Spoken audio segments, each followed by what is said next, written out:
Young elephants toss, roll, and chase their giant yoga balls for hours. It's active play that builds key muscles and dexterity for their curious trunks. An incredible enrichment success, new textures tickle their trunks, stimulating brain growth.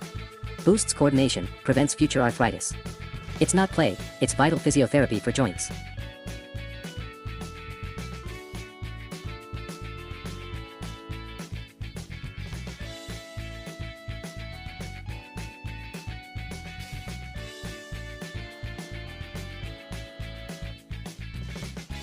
Elephants' trunks have 40,000 muscles.